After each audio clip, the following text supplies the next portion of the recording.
Remember not the former things, nor consider the things of old. Behold, I am doing a new thing, and now it springs forth. Do you not perceive it? I will make a way in the wilderness and rivers in the desert. Good morning. Good morning. I'm Cheryl Francis, and I'm happy to be here with you. Please rise as you're able to sing the opening hymn in which we welcome the spirit of worship to our chapel. Now is the time to worship. And remain standing for the invocation and the Lord's Prayer. Please join me in an attitude of prayer.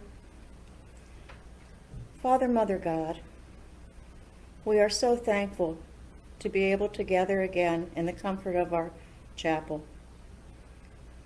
We are grateful to experience the perfect, loving energy that is at work all through the universe with other like-minded people.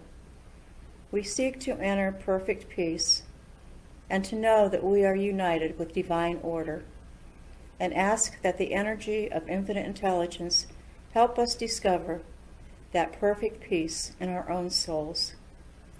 We ask that the energy of God bless us and all other living organisms in the universe with its healing, loving strength, and place all living beings under the protection of this energy. All this we pray in the name of our way shower who taught us to pray together. Our Father, which art in heaven, hallowed be thy name. Thy kingdom come, thy will be done, on earth as it is in heaven.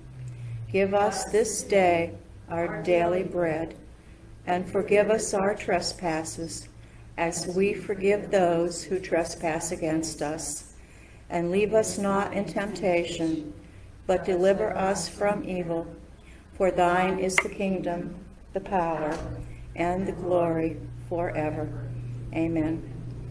You may be seated. Now is the time when we recite our principles, which is the bedrock of our beliefs.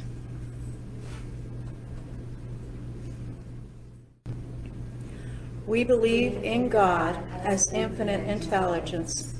We believe that the phenomena of nature, both physical and spiritual, are the expressions of infinite intelligence.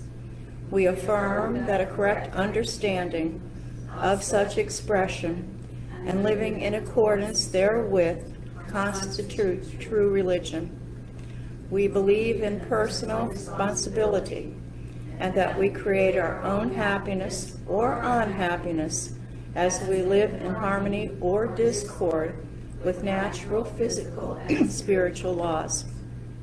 We affirm that the existence and the personal identity of the individual continues after leaving the physical world. We affirm that communication with spirit is a natural experience and is demonstrated through mediumship.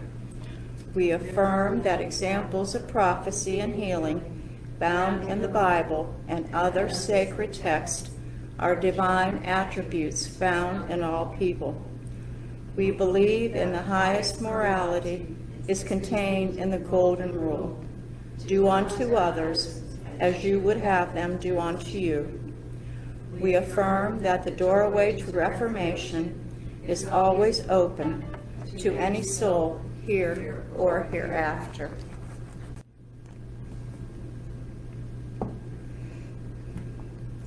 Our meditation song is listed incorrectly in your bulletin. It is "The Times They Are Changing" by Peter, Paul, and Mary. We all know there's new energy coming in and things are different. So please listen to the song and prepare yourself for the meditation afterwards.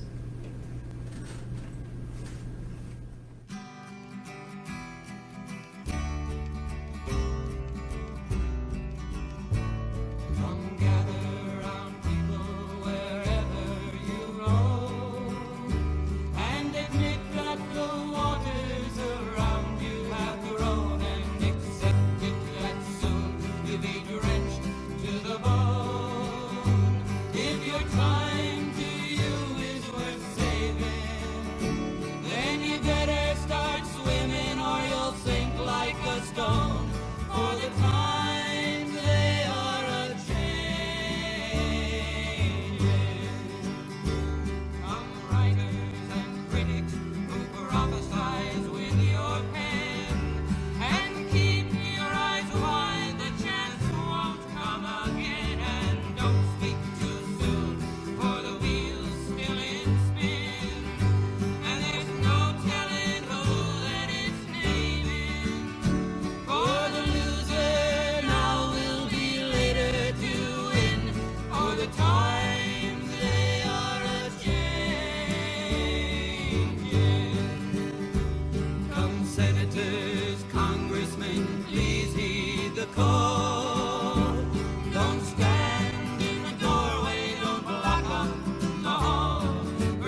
Relax.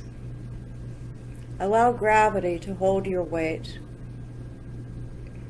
Allow your body to become light and fluid.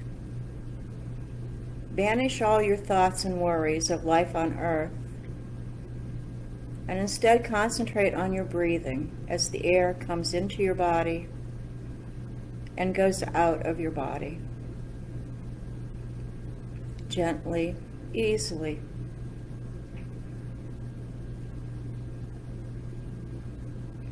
Now imagine you see a screen in front of you. The screen is showing you performing all your little rituals that help you progress through your day. You watch yourself go through your morning ritual, your lunch ritual, your afternoon ritual, and your going to bed ritual. You're a little amused, and you can smile because you can see how unnecessary some of these rituals are. Spirit wishes you to see how your memories determine what you do and what you do not do, as well as your reactions to different situations. Some of these reactions are harmless. Some are not effective. And some create negative thought patterns. Spirit is showing you all of this because you need to change some things. Listen as Spirit whispers to you now. Fear not. There is nothing to be afraid of in change, and it will benefit you. Dare yourself to be brave enough to investigate the depths of your mind and burn away the negative, nasty thoughts that were put there by loving parents, teachers, relatives, preachers, books, and experiences that were not pleasant, but not thought through to discover the reason why they were present in your life. Watch them burn and disappear. Tear down the walls you have built up against them and you. Discover there is no them and no you. Only us all. Connected. All the same in our souls.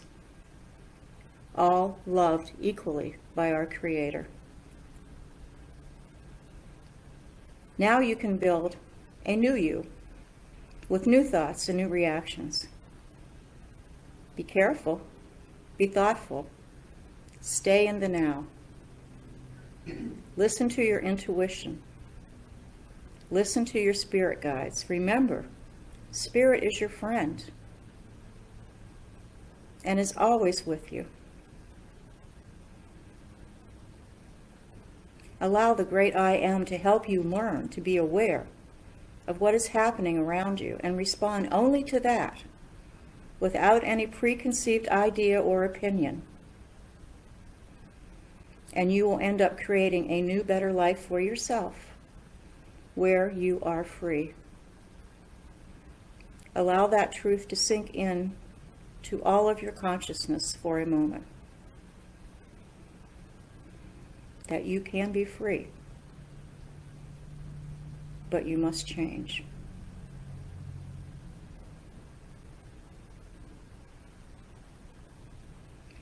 Now please come back to the chapel and open your eyes as the lights come up.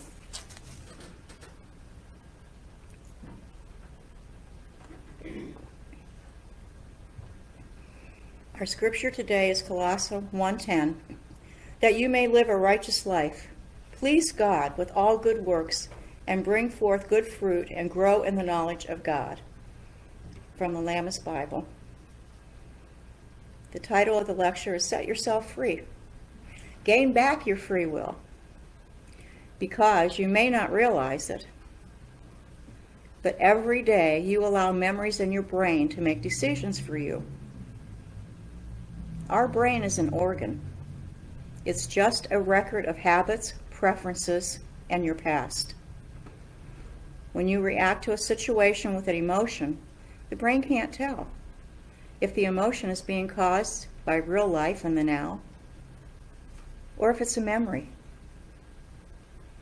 Our habits and our past keep dragging us back to what happened before. But that emotion is from the past. It's not what is happening now. Therefore, we have all lost our free will to an automatic action of our memory. And that is even more frustrating because our memory holds information about all of our past lives. So we are often startled, wondering where our reaction came from. It just seems to come out of nowhere, and we have no clue. Most people think that they cannot control their emotional reaction, but you can. It's just as soon as it kicks in, your body chemistry changes. So if you don't know how to control your emotions, you fall prey to the chemistry created by them, and you lose the ability to use your free will. To learn how to not have violent negative emotional reactions, we have to change our mind and our body. Our body's on another program. The body lives in the environment of what has already happened, not in what is going to happen. If we have eaten too much all of our lives and put a strain on our organs, sooner or later the organs are going to start complaining. And that's the environment our body is in. It reacts according to what we've done in the past. You can change that with a lot of healing. It takes a lot, but it can change. Another thing that we really need to be conscious of is the way our personalities create our reality. How we think, act, and feel about things are linked to our personality. You know, there's always the dour, sour person who finds fault with everything. And then there's the delightful, energetic being who's always happy and loving and just loves everybody and everything. And most of us are in the middle of those two extremes. But what we are interested in changing is our hidden prejudices that came from our parents, impressions that we had after reading stuff or hearing or seeing something occur. All these things are expressed in our personality, even though we may not be aware of it. I had a friend who was deathly afraid of black people because, as a little girl, a little black boy stole her purse on a street in New Haven. I'm sure this has something to do with the past because I'm pretty positive if it was a handsome, blonde-haired little boy who took her purse, she would not avoid all blonde-haired people for the rest of her life. Yet, she believed that this was a valid reason to dislike black people. These things come through our personality, and they're not rational, but they seem rational to us. And we're not sure where they came from. It might have been a past life. It might have been our parents' attitude, the attitude of society at the time. We just don't know.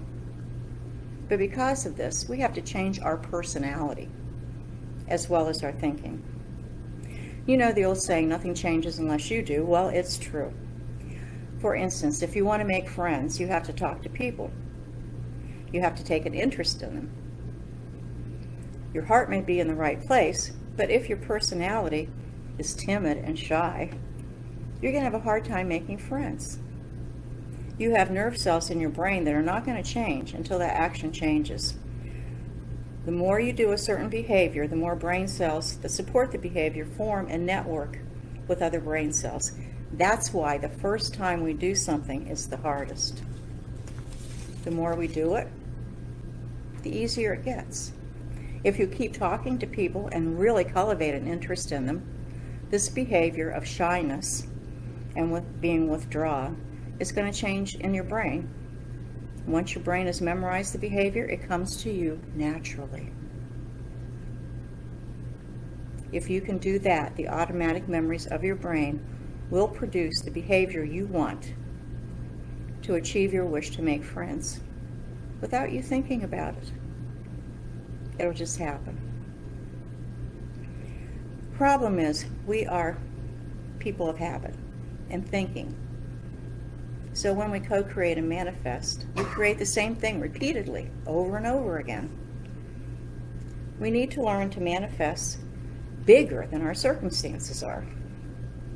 It's hard to think big thoughts. It really is. So we get stuck with what we're used to.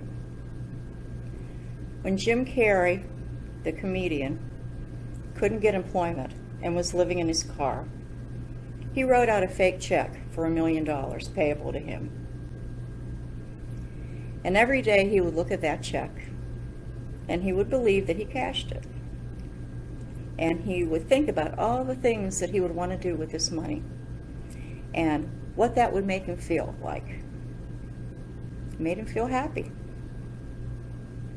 So every day he was happy, even though he was poor and living in a car, and he had no idea how this check was going to come to him, and even if it was for real. But he believed, and the day came when he received a check for that amount of money for one acting job.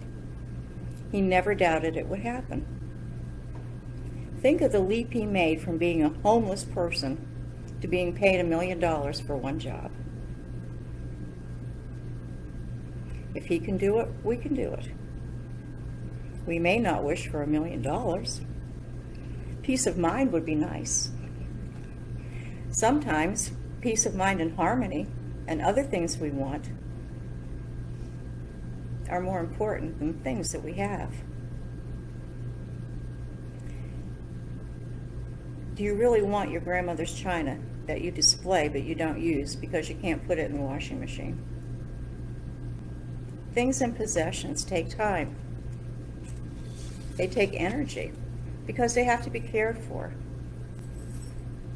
Maybe that time and energy could be used gaining other benefits like peace of mind. You don't have to get carried away. We don't want you emptying out your house. Maslow's pyramid shows us we have to have our basic needs of shelter, food, and clothing before we can fully involve ourselves in spiritual development. It's very hard to be interested in spiritual life if we're living off of romaine noodles. Romans 12:2 tells us, "Do not be conformed to this world, but be transformed by the renewal of your mind, that by testing you may discern what is the will of God and what is good and acceptable and perfect." If you don't have what you truly need, then strive to get it. If you need an air conditioner, for instance, in the summer so that you can successfully meditate, buy an air conditioner. But if you find that you truly have what you need, we still can manifest and envision a life that is filled with other things. We can attract friends, like-minded people, teachers, serenity, peace, contentment, and so much more for ourselves. How about manifesting the ability to hold and acknowledge the presence of infinite intelligence with us all day long? How great would that be? I can usually make it till about 10 o'clock. It would be nice if it could go on all day long. We need to catch ourselves when we start complaining. Complaining is negative. It's negative thought. The more you do it, the more negative thought you put into it. You know, that includes our own complaining, blaming, and making excuses for unthoughtful behavior. You know, if we did it, own it. And we are all familiar with our government's fault, our family's faults, our ex's faults, the faults in the weather. But do we understand that certain things that are said to us or happen to us are really our own fault? How are we going to find out? Because even if we ask most people, they're not going to tell us what our faults are. They'll tell us what they perceive to be our faults or things about us that annoy them. That just might be them. So you have to meditate on it. You have to ask, what is my worst fault? What do I do to other people that's not nice? Because we can't tell ourselves. The big things we can, but the more subtle things, maybe not. Eventually, if you meditate, you understand what you need to work on. So if you change the personality, you change the behavior, the brain adjusts, and now the brain delivers good thoughts and good behaviors, and life becomes nicer and easier. Now, I know we're talking a lot about the function of the brain here. The brain is an organ. The things that I'm talking about have been proven scientifically. You have to remember that metaphysics includes scientific thought. So it is difficult for us to change and move on. We can't create a future that looks different by holding on to the emotions of the past. So to regain our free will, we have to settle into the now, which is often unknown, and unknown is very uncomfortable. 2 Timothy 1:7 tells us, "For God gave us a spirit, not of fear, but of power and love and self-control." So we must exercise that great power of love and self-control without being fearful. How many times have you been afraid of something, and when it actually happened, it just wasn't that bad? And you wonder why you worried about it, why you were so fearful, because it was something unknown. The best way to learn to be comfortable with the unknown is to remain in the now, to turn our attention to what's going on right now, to be present focused rather than future focused. Another way to be comfortable with uncertainty, especially for us, is to take time to practice your intuition. Start listening to your spirit guides. Listen to them on small things. See how it goes. So when the big things come up, you have faith in what your guides tell you. We all know that we channel. We all know we give messages. How much trust do we put in the messages that we receive for ourselves? Enough to make us comfortable in the unknown? We should be. We should be in that comfort zone. Once you understand all this, that your emotions and memories are not going to help you create a new life, and you have learned not to be afraid of the unknown, then you can start manifesting something new. You can create a vision, your own vision, free from your past. When we want to create something, we have to practice thinking about it. We have to think about how good it makes us feel and how much we love feeling this way, as if the vision were already manifested. When you do this, your heart expands. Being happy makes your heart expand. 1 John 4:18 tells us, "There is no fear in love. Perfect love casts out fear." So love this thing. Love how you feel. The pleasure we feel in our heart causes it to expand until it meets the brain, where a wave is created, which causes your brain to go into the alpha state. That energy, the alpha state, is a mass that can be measured in laboratories using the EEGs or brain waves. It's been discovered that alpha waves induce feelings of calm, increased creativity, and they enhance your ability to absorb new information. They will take you where you need to go to meditate. And you simply can do that by loving what it is that you want to create and making your heart expand. Meditating and practicing mindfulness are some of the most obvious ways to reach that alpha state.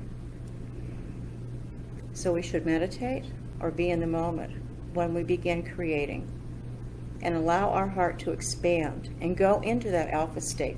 because it is this mass of alpha state and heart happiness energy that becomes a carrier for our intention. If we have no carrier, our intention will go no further than a daydream. Once we send that vision out, we need to stay in that alpha state or close to it daily, just like Jim Carrey did. Think about what it is you want and believe it happened already. Now, of course, to do that, we have to remain grateful and happy. And 1 Theologians 5:18 tells us, "Give thanks in all circumstances, for this is the will of God." Go into the heart state and lose your fear and frustration. Replace it with gratitude. Open your heart to receiving. The emotional signature of gratitude is something wonderful is happening to me. What a great feeling to carry around all day. Something wonderful is happening. Accept, believe, and surrender your entire being to the vibration of gratitude and receiving. Believe the affirmation, something good is coming my way. Repeat it often. Put it on the bathroom mirror, the refrigerator in the kitchen, the television in the living room, wherever you will be constantly reminded of it. A friend of mine writes it on a piece of paper and puts it in her pocket. And every time her hand goes in the pocket, she feels it. So she's constantly reminded of that affirmation. Be creative. Make your own way of being aware of it. And work with your heart. Keep it open. Never be afraid to imagine, no matter how crazy it seems. It is safe to create in our minds. It is safe to have a future and believe in it. The ability to manifest and co-create is a gift given to us when we were created.